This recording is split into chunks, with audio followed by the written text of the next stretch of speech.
नमस्कार दोस्तों, मेरा नाम है सौरभ और स्वागत है आपका मगध एजुकेशन में। ब्रूटल पहलगाम टेरर अटैक के बाद इंडिया और पाकिस्तान के बीच टेंशंस और ज़्यादा गहराता जा रहा है दोस्तों। इंडिया एक के बाद एक लगातार शॉक वेव पाकिस्तान को भेजता जा रहा है। और अगर जो रिसेंट डेवलपमेंट की बात की जाए दोनों देशों के बीच में, तो इंडिया ने हर एक तरीके के प्रोडक्ट जो यहाँ पे पाकिस्तान से इम्पोर्ट किए जाते थे इंडिया के अंदर, उस पर कंप्लीटली बैन लगा दिया दोस्तों, चाहे वो डायरेक्ट हो चाहे वो इनडायरेक्ट हो। अगर जो हम डायरेक्ट इंपोर्ट की बात करें तो इंडिया तो पाकिस्तान से महज $1 मिलियन से भी कम का यहाँ पे सामान जो है वो इंपोर्ट करता था। लेकिन अगर जो इनडायरेक्ट इंपोर्ट की बात करें यहाँ पे, तो इसका वर्थ $10 बिलियन का था दोस्तों यहाँ पे। और पाकिस्तान जहाँ की इकोनॉमी ऑल टाइम यहाँ पे एक तरीके से वर्स्ट सिचुएशन के अंदर जा रखी है, इकोनॉमिक कोलैप्स के कगार पर यहाँ पे पाकिस्तान खड़ा हो रखा है। वही अगर जो हम आटा की बात करें तो 600 रुपये पर किलो पाकिस्तान के अंदर पहुँच चुका है यहाँ पे। ऐसे हालात में जो भी यहाँ पे इंडिया इंपोर्ट करता था पाकिस्तान से, इसमें यहाँ पे पाकिस्तान का जो इकोनॉमी है उसको एक तरीके से राहत मिलता था दोस्तों यहाँ पे। लेकिन इंडिया ने यहाँ पे पाकिस्तान के दुखती रगों पर हाथ रख दिया यहाँ पे बाकायदा यहाँ पे। तो आज की इस वीडियो में यही समझने की कोशिश करेंगे कि वो कौन कौन से प्रोडक्ट है जो एक तरीके से कह लीजिए कि यहाँ पे इंडिया इंपोर्ट करता था यहाँ पे पाकिस्तान से, और साथ में यहाँ पे पाकिस्तान मंगवाता था इंडिया से यहाँ पे। और साथ में जो पाकिस्तान की अलग अलग इंडस्ट्री है उनके लिए जो रॉ मटेरियल है दोस्तों, उसका भारी मात्रा में यहाँ पे जो पाकिस्तानी इंडस्ट्री है वो इंडिया से ही एक तरीके से कहिए कि इंपोर्ट किया करते थे, ताकि यहाँ पे वो दूसरे कंट्री के अंदर मैन्युफैक्चर करके फिनिश प्रोडक्ट को जब बेचे यहाँ पे तो उनके कंट्री के पास कुछ डॉलर आ सके। वैसे तो आपको पता ही होगा कि जो IMF है, इंटरनेशनल मॉनेटरी फंड, उनके द्वारा $7 बिलियन का जो लोन है वो ग्रांट कर दिया गया है पाकिस्तान को। और पाकिस्तान हर एक 2-4 साल के बाद, चाहे ये IMF के पास, चाहे यहाँ पे वर्ल्ड बैंक हो या एशियन डेवलपमेंट बैंक हो, यहाँ पे लोन के लिए चला ही जाता है दोस्तों यहाँ पे। और अब तो यहाँ पे पाकिस्तान की जो इकोनॉमी है इतना वर्थ हो चुकी है और लगातार यहाँ पे जो इंडिया है वो शॉक वेव यहाँ पे देता जा रहा है दोस्तों। यहाँ पे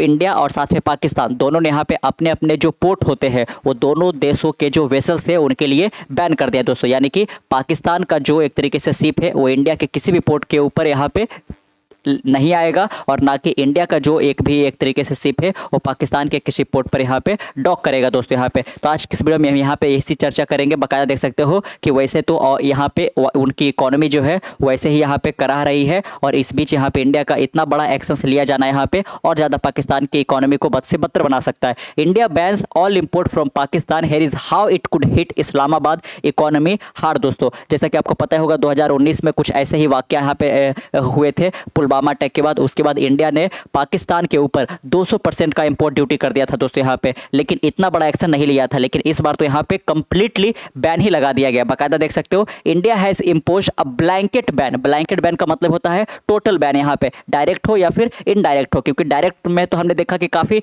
कम होता है डायरेक्टली, जिस प्रकार से इंडिया और पाकिस्तान के बीच में रिलेशन होता है। लेकिन इनडायरेक्ट इंपोर्ट जो है एक तरीके से वो काफी ज्यादा होता था यहाँ पे। वो कैसे होता था दोस्तों, तो अगर जो आप इस मैप यहाँ पे एक बार नजर डालो तो इंडिया जो है वो जैसे कि पाकिस्तान के साथ यहाँ पे रिलेशन खराब रहता है तो डायरेक्टली इंपोर्ट तो नहीं करता था, लेकिन पाकिस्तान का जो गुड्स है वो पहले जाता था सऊदी अरेबिया, सऊदी अरेबिया से फिर यहाँ पे आता था इंडिया, या फिर पाकिस्तान का जो प्रोडक्ट है वो पहले जाता था श्रीलंका का जो पोर्ट है कोलंबो, वहाँ से फिर उसके बाद इंडिया आता था। या फिर यहाँ पे पाकिस्तान पहले अपना सामान सिंगापुर भेजता था और तब जाकर यहाँ पे इंडिया को आता था यहाँ पे। तो भले ही टेंशन यहाँ पे काफ़ी खराब चल रहे थे, लेकिन पाकिस्तान काफ़ी फायदा उठा रहा था इंडिया से इनडायरेक्ट इंपोर्ट करा करके यहाँ पे, एक्सपोर्ट करा करके यहाँ पे। और साथ में लेकिन इस बार हमने कंप्लीटली बैन लगा दिया है। अगर जो किसी भी प्रोडक्ट का जो ओरिजिन है वो अगर जो पाकिस्तान है तो उसको अपने कंट्री के अंदर हम यहाँ पे इंटर करने नहीं देंगे दोस्तों यहाँ पे, चाहे वो कह लीजिए कि सिंगापुर के रास्ते हो, सऊदी अरेबिया के रास्ते हो, या फिर यहाँ पे श्रीलंका की राजधानी कोलंबो के रास्ते यहाँ पे क्यों ना हो। जिससे यहाँ पे बताया जा रहा है कि लगभग $10 बिलियन का जो पाकिस्तान को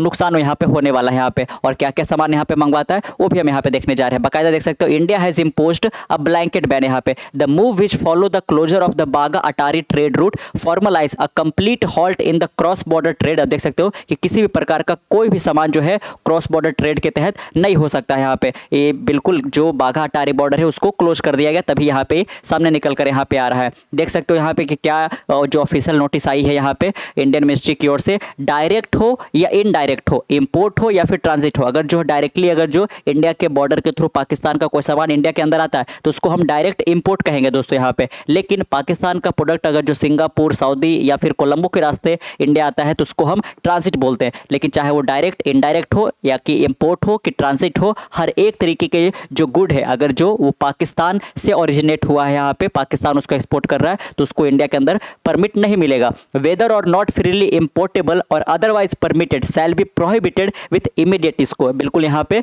इमीडिएट इफेक्ट के साथ यहाँ पे इसको लगा दिया गया है। This restriction is imposed in the interest of national security and public policy, यहाँ पे जो कि हमारे नेशनल सिक्योरिटी के लिए भी होगा। और साथ में यहाँ पे जो मेल की सुविधा थी यहाँ पे कि पाकिस्तान के साथ यहाँ पे जो कम्युनिकेशन वगैरह था इसको भी यहाँ पे एक तरीके से कम्प्लीटली बैन कर दिया गया था कि यहाँ पे पाकिस्तान किसी प्रकार का जो स्पाइंग होता है यहाँ पे जासूसी वगैरह ये सब नहीं कर सके दोस्तों। The ban comes after terrorist massacre, जैसा कि आपको पता होगा बिल्कुल ब्रूटल तरीके से यहाँ पे 26 लोगों की यहाँ पे हत्या कर दी गई थी, including a Nepalese tourist and a local pony guide in the scenic Baisaran meadow. India has since suspended the Indus water treaty and the harden its diplomatic and economic stance. यहाँ पे उसके बाद हमने यहाँ पे सारे डिप्लोमेटिक रिलेशन तोड़ दिए और साथ में यहाँ पे कई सारे इकोनॉमिक मेजर्स भी हमने लिए थे दोस्तों। और साथ में दोनों देशों ने यहाँ पे अपने अपने एयर स्पेस बंद कर लिया यहाँ पे एक दूसरे देश के एयरलाइन के लिए यहाँ पे। और अब तो यहाँ पे ये भी खबर आ रहा है कि जो इंडिया से बाहर के भी अलग अलग देशों के जो एयरलाइन है वो भी यहाँ पे पाकिस्तान का एयर स्पेस यूज नहीं कर रहे। इसमें भले ही वो जो एयरलाइन है उनको नुकसान हो रहा है और लेकिन इसके बावजूद भी पाकिस्तान का एयर स्पेस यूज नहीं कर रहे यहाँ पे। तो देख सकते हो यहाँ पे कि इंडिया का जो इन्फ्लुएंस है वो ग्लोबल लेवल पे यहाँ पे कितना ज़्यादा बढ़ चुका है कि अगर जो इंडिया को एक्शंस ले रहा है यहाँ पे कि अपने एयरलाइन को पाकिस्तान के एयर स्पेस के ऊपर नहीं जाने दे रहा है, जैसा कि पाकिस्तान ने ही बैन लगाया है, तो दूसरे देश के भी जो अब जैसे कि फ्रांस वगैरह का जो एयरलाइन है वो अब एक तरीके से पाकिस्तान का एयर स्पेस यूज नहीं कर रही है, जिसके कारण यहाँ पे जैसा कि आपको पता होगा कि अगर जो किसी कंट्री का एयर स्पेस यूज करते हो तो आपको एक तरीके से कह लीजिए कि यहाँ पे फी पे करना पड़ता है। अगर जो आप बोइंग 737 की बात करो तो लगभग $580 आपको पर टाइम यहाँ पे जब भी आप उसके एयर स्पेस से फ्लो करके आप दूसरे कंट्री में जाते हो तो आपको पे करना पड़ता है, वो भी पाकिस्तान के ऊपर नहीं जाएगा। तो आप देख सकते हो यहाँ पे कि लगातार एक के बाद यहाँ पे एक, भले ही डायरेक्टली वॉर नहीं हुआ है यहाँ पे, इंडिया ने किसी प्रकार का यहाँ पे उड़ी जैसा एयर स्ट्राइक नहीं किया है, लेकिन हम 360 डिग्री से यहाँ पे पाकिस्तान को घेरने की कोशिश कर रहे हैं। और अगर जो आप किसी कंट्री का इकोनॉमिक कोलैप्स करा दो यहाँ पे इकोनॉमिकली, अगर जो आप उसको एक तरीके से पेन देने की कोशिश करो तो कंट्री काफ़ी ज़्यादा दिन तक सफ़र करता है। बाकायदा देख सकते हो यहाँ पे India trade with Pakistan has been in decline since 2019 Pulwama attack. देख सकते हो कि 2019 में जो पुलवामा अटैक हुआ उस वक्त से ही यहाँ पे इंडिया और पाकिस्तान के बीच में जो ट्रेड था वो एक तरीके से लगातार घटते जा रहा था दोस्तों। यहाँ पे India exported $447 million worth of good to Pakistan while import stood just इतना $1 मिलियन। देख सकते हो कि इंडिया एक्सपोर्ट कितना करता था, इंडिया को भी इसमें नुकसान है, इंडिया कितना करता था यहाँ पे लगभग $500 मिलियन का, लेकिन पाकिस्तान से इंडिया कितना यहाँ पे इंपोर्ट कराता था तो महज $0.42 मिलियन का यहाँ पे। तो देख सकते हैं यहाँ पे इसमें इंडिया का ही ज़्यादा फायदा था। वही अगर जो 23-24 की बात की जाए तो जो एक्सपोर्ट था वो $1.18 बिलियन था, वही अगर जो इंपोर्ट की बात की जाए तो 2.88 मिलियन था यहाँ पे। यानी कि आप देख सकते हो कि पाकिस्तान से हम महज बिल्कुल 3 मिलियन से भी कम का यहाँ पे डॉलर का सामान यहाँ पे इंपोर्ट करते हैं। ये हम डायरेक्टली की बात कर रहे हैं, लेकिन इनडायरेक्टली तो $10 बिलियन को भी क्रॉस कर जाता है यहाँ पे। तो इससे पाकिस्तान को काफ़ी ज़्यादा फायदा हो रहा था दोस्तों यहाँ पे। चलिए अब यहाँ पे हम देख लेते हैं, भले ही वॉल्यूम कम है लेकिन जो पाकिस्तानी इंडस्ट्री है वो जो भी यहाँ पे मैन्युफैक्चर सामान कर रहे थे उसके लिए जो रॉ मटेरियल है उसके लिए वो हैविली इंडिया के ऊपर डिपेंडेंट थे दोस्तों। जैसा कि आप बाकायदा देख सकते हो यहाँ पे कि ये पाकिस्तान जो है यहाँ पे 164.19 मिलियन का ऑर्गेनिक केमिकल इंडिया से इंपोर्ट किया था 2024 के अंदर। और साथ में फार्मास्यूटिकल प्रोडक्ट यानी कि दवाई से जो रिलेटेड यहाँ पे ड्रग हो गया या फॉर्मुलेशन हो गया $120 मिलियन का यहाँ पे। ये पाकिस्तान की बात की जा रही है, किसी और कंट्री का जिसका इकोनॉमी साइज बड़ा है, जीडीपी ज़्यादा यहाँ पे है दोस्तों, फॉरेक्स रिजर्व जिनके पास ज़्यादा है उनके लिए अमाउंट काफ़ी कम होगा। लेकिन पाकिस्तान जैसे कंट्री के पास जिसके पास जो फॉरेक्स रिजर्व है वो महज $15 बिलियन बचा हुआ है दोस्तों, जो कि 2 महीने तक ही सर्वाइव कर पाएगा यहाँ पे, है ना। तो बाकायदा यहाँ पे देख सकते हो कि जो भी वहाँ पे फार्मास्यूटिकल कंपनी यहाँ पे जो दवाई वगैरह मैन्युफैक्चर करती है उसके लिए जो रॉ मटेरियल चाहिए होता है, ड्रग फॉर्मुलेशन वगैरह यहाँ पे वो सब के यहाँ उसका 90% जो है इंडिया से ही वो पाकिस्तान मंगवाता था। लगभग $120 मिलियन का। प्लास्टिक $4.94 मिलियन का ये पाकिस्तान मंगवाता था। Organic chemical, precious metal compound ये पाकिस्तान यहाँ पे मंगवाता है।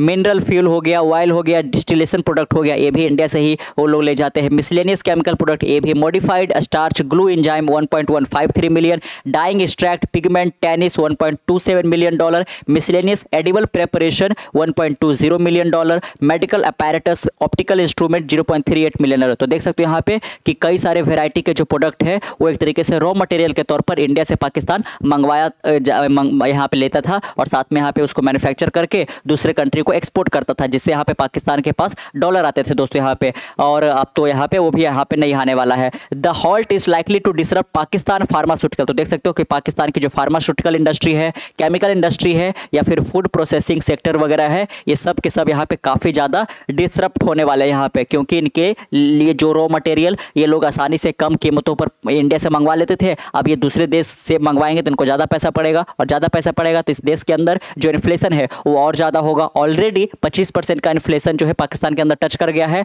और ये जो इंडिया ने मेजर्स लिया है यहाँ पे, इतना हार्ड स्टेप यहाँ पे इंडिया ने उठाया है क्योंकि पाकिस्तान ने इतनी है ना बर्बरता से जिस प्रकार से 26 निर्दोषों की जान लिया है दोस्तों यहाँ पे। उसके बाद देख सकते हो कि वेरियस टाइप के जो इंडस्ट्री है पाकिस्तान के अंदर काफ़ी ज़्यादा सफ़र करने वाले हैं और जो इन्फ्लेशन है वो भी काफ़ी ज़्यादा होने वाला है। अभी तो 25% है ही और ये 35 से 40% पहुंचने वाला है। और अगर जो किसी और प्रकार का कोई ब्लंडर और होता है दोस्तों या फिर इंडिया कोई और एक्शन लेता है तो ये बाकायदा 50% से भी ऊपर जा सकता है, जो कि हाइपर इन्फ्लेशन की कैटेगरी में पाकिस्तान चला जाएगा। देख सकते हो कि जो इनफॉर्मल ट्रेड है थर्ड कंट्री के वाया जो यहाँ पे होता है, यूएई, सिंगापुर, श्रीलंका वगैरह, ये बिल्कुल ये इसका वॉल्यूम था जो काफ़ी ज़्यादा था दोस्तों। लगभग देख सकते हो एस्टिमेट किया जाता है कि 10 बिलियन डॉलर का जो है पाकिस्तान एक तरीके से यहाँ पे इंडिया और पाकिस्तान के बीच में 10 बिलियन डॉलर का ट्रेड होता है इनफॉर्मल रूट के तहत यहाँ पे। लेकिन अब काफ़ी ज़्यादा एक तरीके से इंडिया स्क्रूटनी करेगा और किसी प्रकार का जो इंपोर्ट एक्सपोर्ट है सबको यहाँ पे बैन कर दिया दोस्तों यहाँ पे। और साथ में जो हम अपना